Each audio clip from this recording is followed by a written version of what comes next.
per me era uno di nostri, era un vero montanaro, sì, era bello stare con lui. Lui si sentiva proprio a suo agio qua su con noi. Dovevamo fare le cose con perfezione.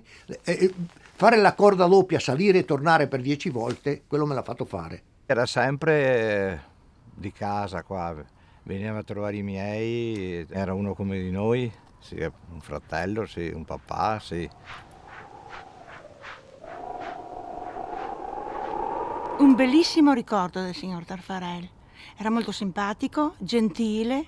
Parlavo tantissimo con papà, mi faceva parlare di tanti argomenti. Di lui mi ricordo la vitalità, la vis polemica e l'energia, direi, l'energia che ha avuto fino alla fine sostanzialmente. E quando stai con una persona come Giuseppe Taffarel, purtroppo il tempo è passato troppo in fretta. Raccontava tante cose della sua vita, ma anche di fatti che vedeva in giro, perché appunto girando, conoscendo persone, per cui era molto bello ascoltarlo. È molto piacevole ascoltarlo e stare in sua compagnia. Era una persona così, una persona di 100 anni fa.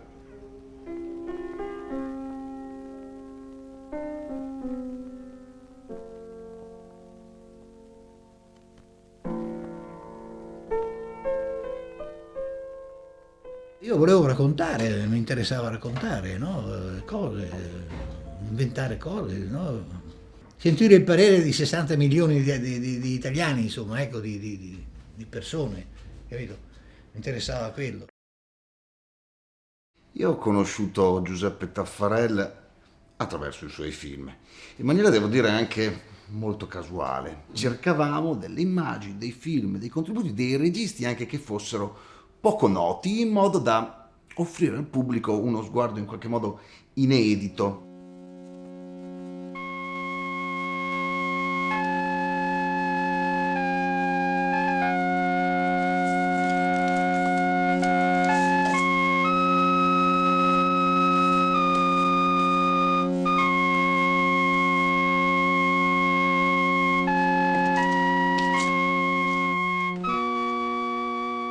Papà è sempre stata una persona estremamente concreta e reale, quindi non credo che avrebbe mai potuto fare qualcosa di differente dal proiettare e rappresentare la realtà.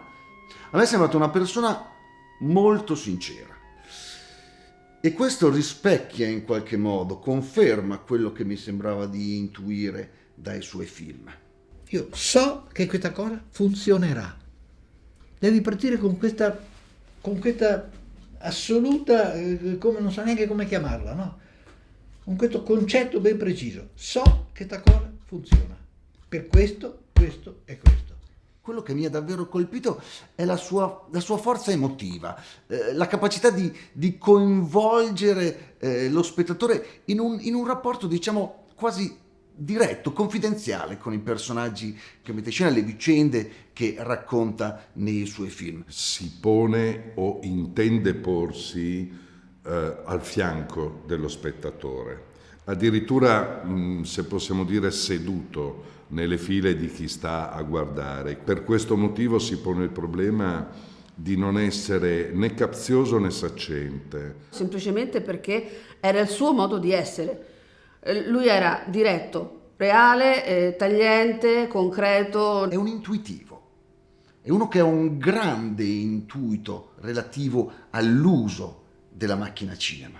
È uno che, se ha qualcosa che gli interessa, trova il modo di mostrarlo senza stare a studiare lungamente il tipo di inquadratura da fare, quanto farla durare, dove mettere la macchina da presa, eccetera, eccetera. E questo secondo me fa del suo cinema un cinema forte, un cinema efficace, un cinema che riesce a colpirti.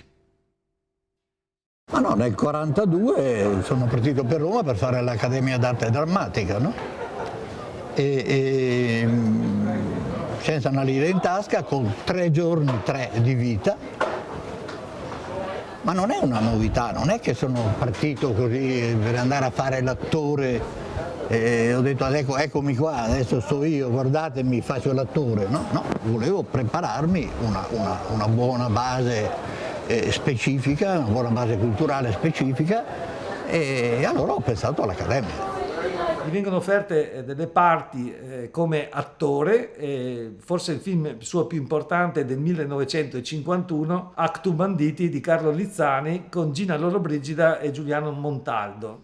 Ha frequentato peraltro la miglior scuola italiana di sicuro e al tempo una delle migliori scuole internazionali di cinema. A mio avviso era un ottimo attore. In Achtung Banditi Vento è notevole, non è uno qualsiasi e devo dire che dà uno sprint a quel film notevolissimo. Dopo 15 anni volevo fare la regia ovviamente, dicono, ma dopo 15 anni di gavetta finalmente è arrivato il giorno in cui mi sono sentito maturo e intorno a me soprattutto i produttori, i conoscenti, eccetera, hanno pensato che potevo partire, insomma. Si innamora del cortometraggio, che dal 1949 diventa realmente importante per una legge. Il regime imponeva nel momento della proiezione anche il passaggio non solo del cinegiornale luce ma anche del documentario. E il documentario poi nel dopoguerra con la rinascita del cinema era la scuola dei giovani. E sono partito con un primo lavoro che è intitolato La Croce.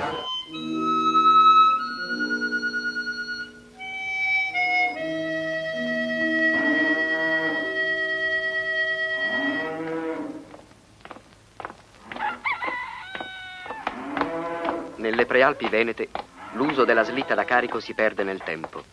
È un mezzo tradizionale che i montanari chiamano con un nome scaturito dall'esperienza di una dura e rassegnata fatica, la croce.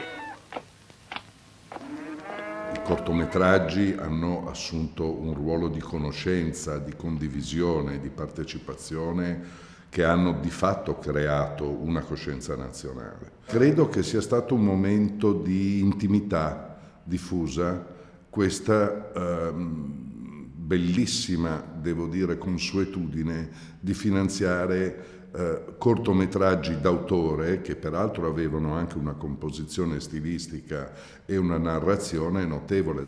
Lì c'è stata una stagione incredibile di documentazione, lui è uno dei personaggi significativi.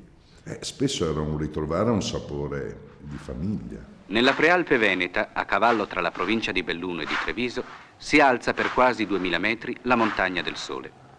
È un ironico soprannome popolare, amaro, poiché all'incrocio delle correnti d'aria della Valla Pisina la montagna è costantemente incappucciata di nuvole, sepolta nelle nebbie, fredda e corrucciata anche nella stagione estiva.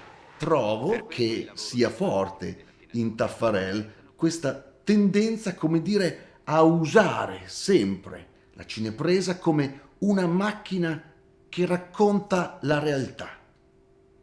E non dico una macchina che riproduce la realtà, dico una macchina che racconta la realtà, che è una cosa ben diversa. Non lo so se Taffarel possa essere considerato un regista neorealista. Si parla di neorealismo secondo me nella tipologia di storia che viene rappresentata, ok? Non nella metodologia. Quindi sì, neorealismo, ma nella scelta del soggetto e della storia da raccontare. La sincerità dello sguardo e dell'approccio e l'assenza di banalità. Non lasciava spazio a nessuna frivolezza, non fantasia, perché fantasia sì, ma frivolezza. Quindi una scelta molto vicina, molto influenzata dal neorealismo, dalla volontà di portare sullo schermo la realtà. E io oserei parlare di realismo, ma della memoria, non realismo punto. C'è un qualcosa che è reale, ma è la messa in scena di una realtà che è già storia in realtà. E quindi lui è un testimone assolutamente straordinario di che cosa? Di quello che noi stiamo dimenticando, perché tutte le vicende che lui racconta hanno sempre dei riferimenti, le più importanti, dei riferimenti con quella che è la realtà della natura. Fazzoletti di terra, io ricordo di averlo visto ad un festival e ne rimasi abbastanza sconvolta, perché ovviamente è una cosa che ti rimane abbastanza impresso, ecco. La difficoltà ovviamente di quel periodo o di quel tipo di vita, di quello stile di vita, e quindi ogni volta che vedo un muretto a secco io ci penso, insomma. Poi più sono in alto, più sono scoscesi, più sicuramente mi viene in mente Taffarel. Il lavoro di Giuseppe Taffarel è preziosissimo per vari motivi.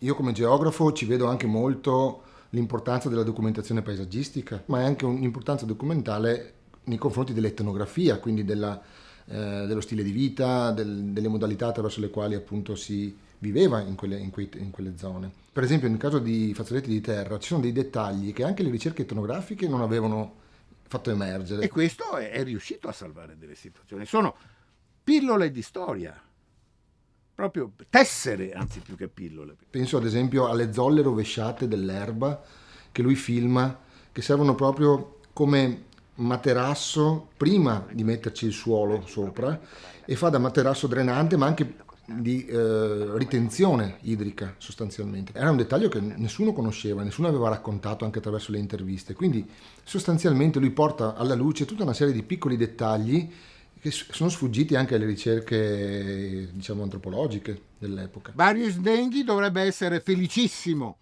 di ciò che ha fatto Taffarel, perché trova la prova provata di alcuni elementi che servono per leggere il tessuto sociale di alcune zone assolutamente fantastiche dal punto di vista paesaggistico. Soprattutto si sa quello che accadeva pochissimo tempo prima, insomma. Quindi un grande storico come Snenghi del Novecento dovrebbe essere un patito dell'opera di Taffarel. C'è anche però, attenzione, una lettura politica di questo mondo, ed è anche questa interessante, perché ovviamente è la cifra stilistica del personaggio Taffarel, del regista Taffarel. Lui disse: ho un obiettivo nel mio cinema, ed è quello di dare voce a chi non ce l'ha. Anche al più miserabile. Voglio vedere che cosa ha dentro, voglio vedere che cosa come vive, come pensa. Voler dare visibilità a quello che solitamente viene rimosso. I suoi documentari vogliono rappresentare il mondo contadino, il mondo degli ultimi. I miei lavori sono stati fatti con povera gente, contadini, operai, il mondo dei vinti. In qualche modo Taffarel è il cantore veneto del mondo dei vinti. Prendere il locale, il dettaglio locale, e portarlo a un livello universale. La storia passa di là. Quello che Taffarel è stato bravissimo a trovare le facce, e soprattutto le facce che si sono prestate a essere loro stessi, e quindi vuol dire che ci ha vissuto insieme. La sua tecnica è quella di entrare come fosse un etnologo in rapporto stretto con i contadini, con quel mondo, e quindi ritorna a Vittorio Veneto perché è lì che conosce questi personaggi. Il signor Taffarel era amico della mamma e papà, frequentava casa, erano amici, e le ha detto: ma io mi porto via in questa piccolina qua? Siccome che ero timida, avevo un po' di difficoltà là, però lui piano piano mi ha insegnato, mi mandava a prendere l'acqua e mi ha fatto fare il cimitero dei Ranocchi. Cimitero dei Ranocchi, riposa in pace e non bere la nostra acqua. Amen. Sai che l'amico dei miei genitori, Beppi Taffarel, ha detto che vuole fare un contromontaggio sulla nostra famiglia patriarcale, così vuole che ci siamo anche noi e anche tu, in quanto vabbè, ci proviamo. Persino il probabile matrimonio del più anziano dei ragazzi incombe come una minaccia. La giovane coppia si dovrà trasferire in città. Giuliano è unico tra i giovani che ha scelto in assoluto la vita contadina. No, ridevano. Quando mi hanno visto per la televisione si sono messi a ridere. Dopo tanta gente mi fermava e diceva: ah, ma lei era quella su Bella Italia, sulla famiglia patriarcale, ecco. Mi sono presentato a lui, mi fa, gli davo del lei, gli disse: prima cosa diamoci del tu, che diventa più facile. Io mi chiamo Beppi e tu? E io al giro dico sì. Avevano bisogno di uno che portasse i cavaletti, che facesse tutto il lavoro, proprio il lavoro, e anche che indicasse le zone. E così ho accettato, sono andato su e ho conosciuto Beppi. Beh, i personaggi li sceglieva così, diciamo, dalla strada. Quando abbiamo fatto ad esempio il documentario, sempre quello che ricordo, Scuola di Roccia, a me mi ha detto devi trovare delle persone che siano sconosciute completamente, delle persone semplici che però magari sappiano arrampicare. L'alpino della settima, eravamo insieme in Auronzo, lui cercava una persona così, un viso particolare, e c'era questo signore che lavorava strada, e quindi visto e ripassato, siamo ripassati, dico guarda che è un bel personaggio, e infatti si è fermato su quello perché veramente è una faccia che rende. E poi sono un povero ignorante, non so parlare, io parlo bene soltanto da solo. Sì, giù al paese cercano di prendermi con le buone. Ma perché ostinarti, mi dicono? Perché cercare ancora, dopo 50 anni? Una granata da 305 lo avrà polverizzato, chissà. 2 ossa sperdute in questa immensità di montagne, sotto i nevai eterni. Ma dove vai? È morto e basta. Avete capito? Mi credono pazzo, pazzo. No. No, non è stata una granata da 305 a sbriciolarlo. Io lo sento.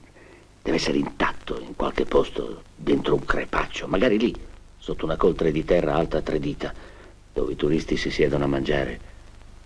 Se nessuno si è preoccupato di cercarlo, lo cerco io.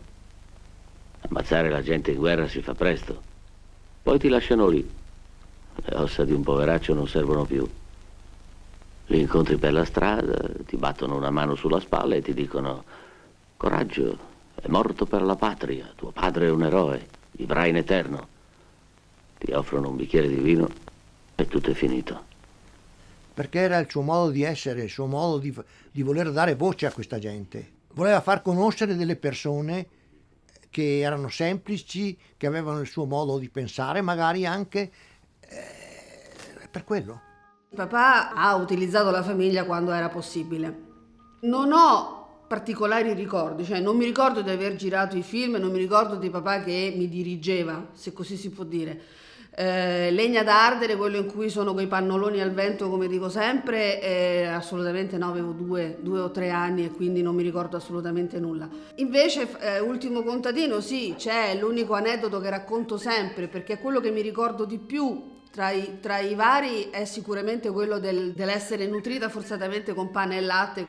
Prepara il tegame con un po' di latte e dargli da mangiare perché ha il viaggio lungo da fare.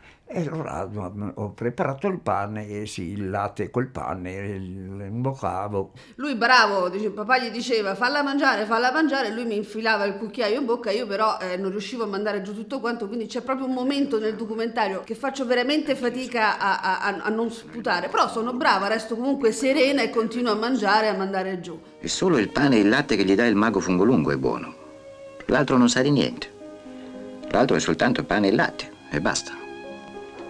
Fungolungo. E chi mai gli avrà insegnato questo nome? Bisogna fare presto. Il pullman parte alle 9:48. Ho preso su 2 o 3 mele e gli ho dato il sacchetto delle mele e lei, sì, mia moglie poi, cosa vuoi dare le mele? Laggiù trovi finché vuoi, tienile qua quelle, non darle alla bambina. Buone così, gli avevo detto, senza concimi velenosi, non ne trovi più, almeno per la bambina. Uffa, aveva detto mia moglie seccata. Anche la rogna di un peso in più, ma neanche per sogno.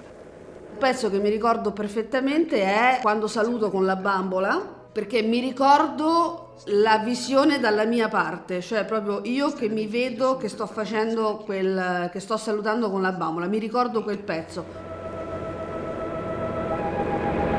Sì, pensa solo alla bamboletta.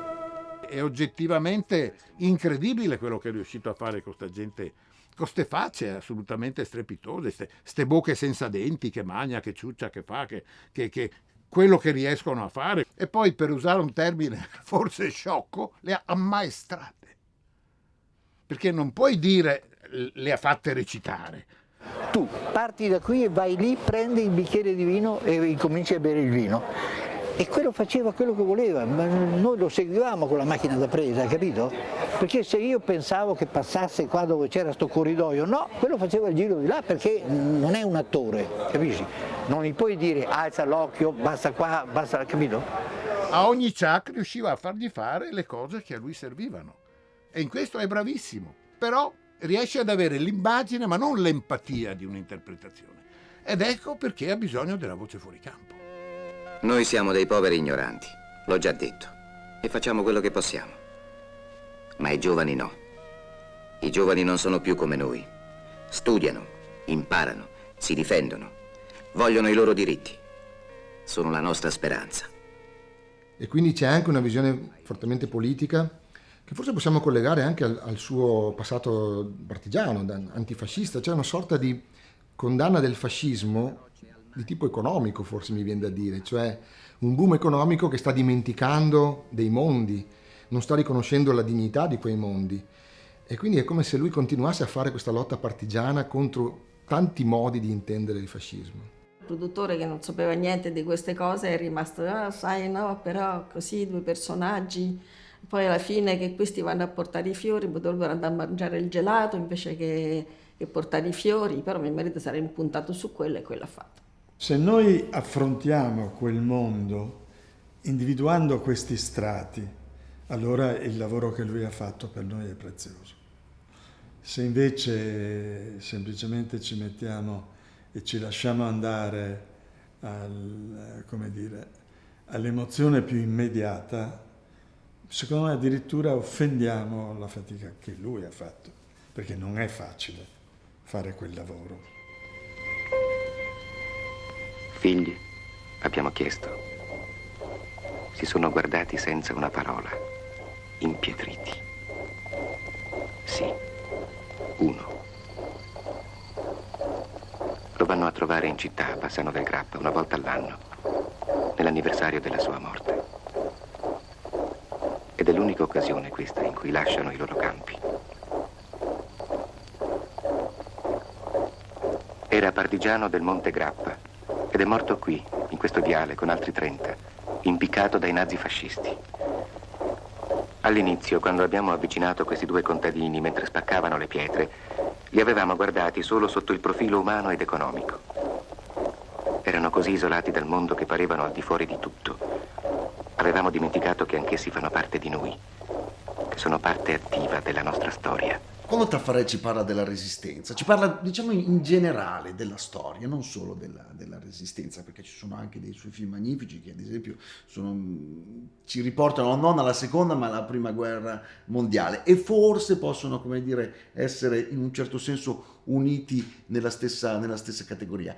Anche quando lui parla di resistenza e di storia, credo che il fulcro del suo discorso sia comunque il personaggio, l'umanità, l'uomo che ha vissuto quei tempi e con il quale il nostro presente ancora si raffronta.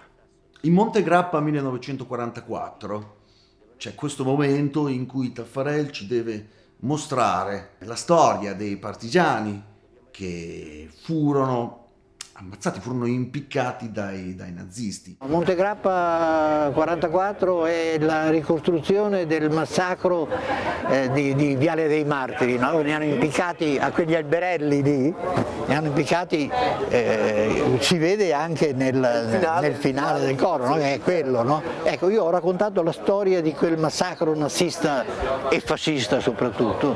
Cosa fa lui per raccontare, per mettere in scena questa vicenda in maniera straordinariamente efficace? Si affida ai fiori. Lì ha avuto la capacità ovviamente di prendere un qualcosa, e secondo me lui non lo ha neanche fatto con l'intento di essere dirompente. Magari l'ha fatto anche veramente, prova a immaginare se prendi dei fiori, cioè è una cosa anche molto delicata, no? Quindi non la realtà ripresa magari con tutti i sacri crismi, ma quello che ricostruendo si riesce a ottenere se si ha la genialità di raccontarlo. La scena è questa.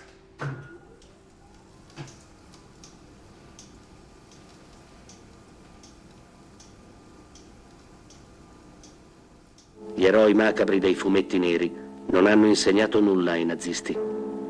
Tutto procede con precisione quel giorno di settembre. Un cappio per ogni albero, un partigiano per ogni cappio. Sono 31. Un'accelerata e il primo partigiano pende senza vita. 31 accelerate di morte, 31 impiccati, uno dopo l'altro.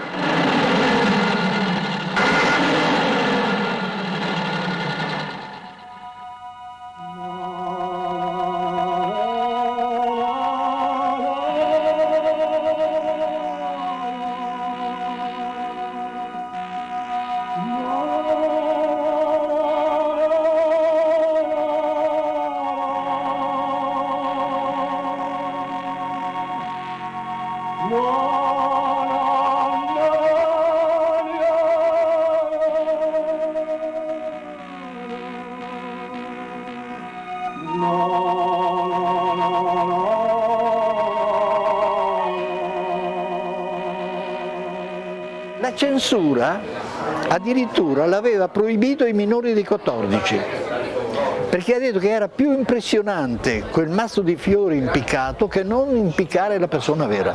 Quello è una delle cose più belle che abbia visto in Taffarel, ma che ho visto negli ultimi 30 anni di cinema, voglio dire. Quell'immagine esiste ancora, se tu vai lì e li vedi quegli alberi, cioè tu ancora ci vedi gli impiccati.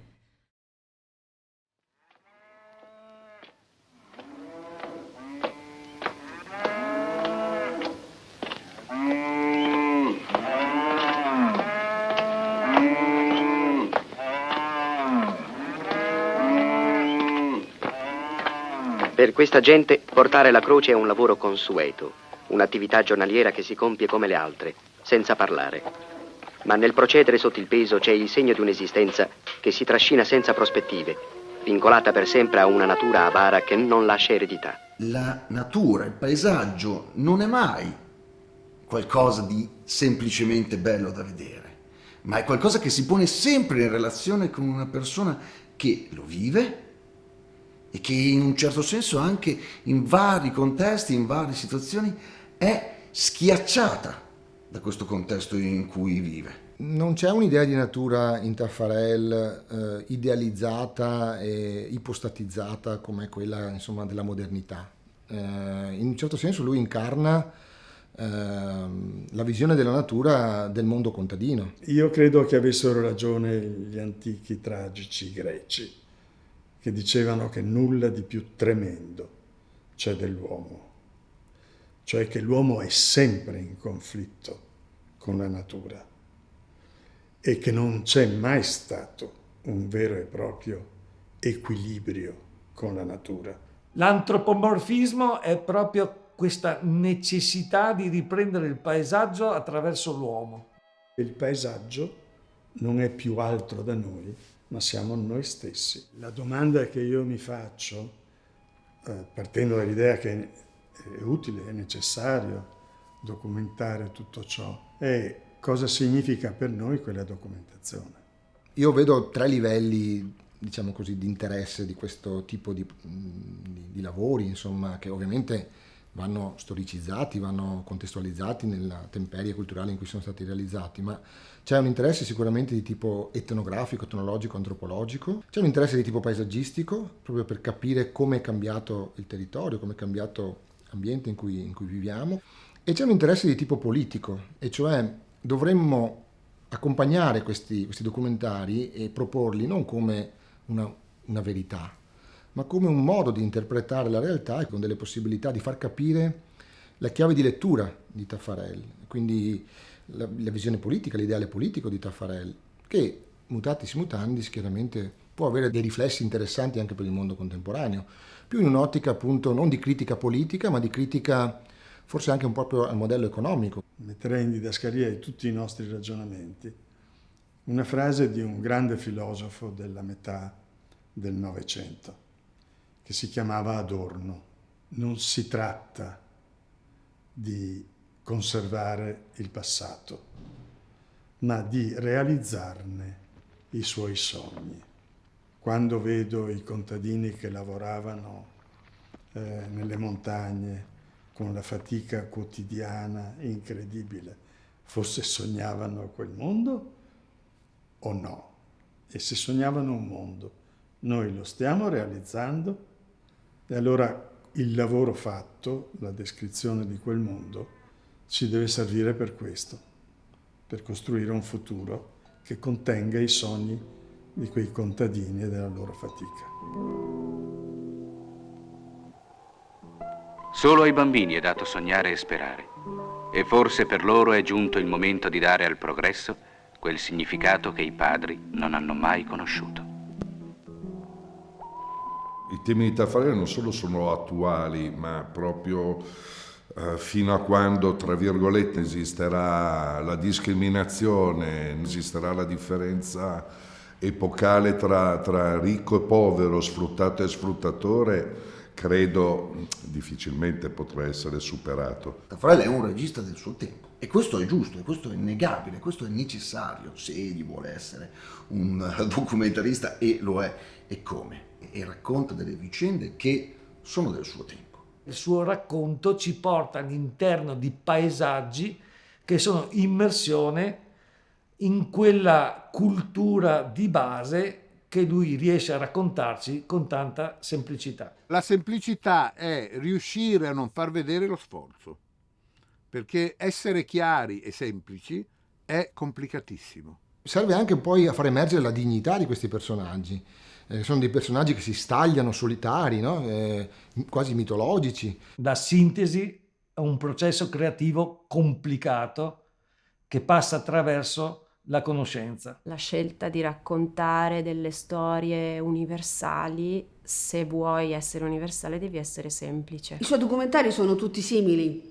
Il taglio, il modo di girare, le inquadrature, il modo di domandare, di intervistare. Lui è talmente convinto delle sue idee, Taffarel, che praticamente noi vediamo nei tanti documentari che lui ha fatto una diversa declinazione della sua unica ideologia. Se io prendo tutti i suoi corti di un certo tipo e li metto in fila, probabilmente poteva venire fuori una grande storia che andava oltre le immagini del corto che mi presentano una tessera alla volta. È uno che eccelle perché ha una coerenza assolutamente straordinaria, ha un interesse importante, perché ha votato la sua vita a un certo tipo di professionalità trasferita all'interno di un discorso sociale e di un discorso anche cinematografico. Ha a che fare con il senso della libertà, il senso dell'uomo e il significato dei valori che perdurano e hanno motivo di essere difesi, rinnovati, raccontati, interpretati, eccetera. Tu hai avuto una stagione in cui siamo diventati italiani grazie alla televisione, quindi la valenza potente, no, di comunicazione, di trasmissione, di omogeneizzazione dei linguaggi, della cultura, perfino della lingua, oltre che dei valori sociali, è stata costruita attraverso la televisione, che però è capitata nel momento in cui il tutto si è dissolto in una massificazione estetica, quando invece è un patrimonio incredibile che io vorrei riversare sui miei nipoti.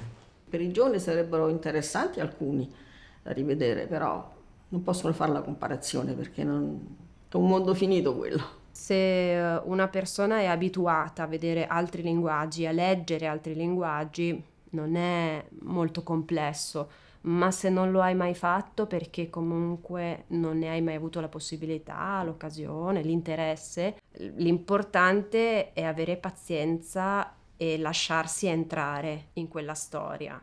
Basterebbe provarci, portate i bambini a vedere queste cose, ne hanno bisogno, ne hanno voglia. Taffarel ha l'umiltà di porsi come il narratore di qualche cosa che sente, vede e quindi ritiene che possa fare parte della punteggiatura, morte, modalità della vita, il rapporto con la natura, di tutto quello che può comporre, come dire, un pentagramma di una musica civica o civile. Trovarsi in un luogo e discutere di politica, discutere di come vogliamo vedere la nostra città tra 10, 20, 30 anni, questo secondo me è doveroso nei confronti di Giuseppe Taffarel e nei nostri confronti. E sono film che ci invitano comunque, sempre, a trovare i modi per essere delle persone migliori.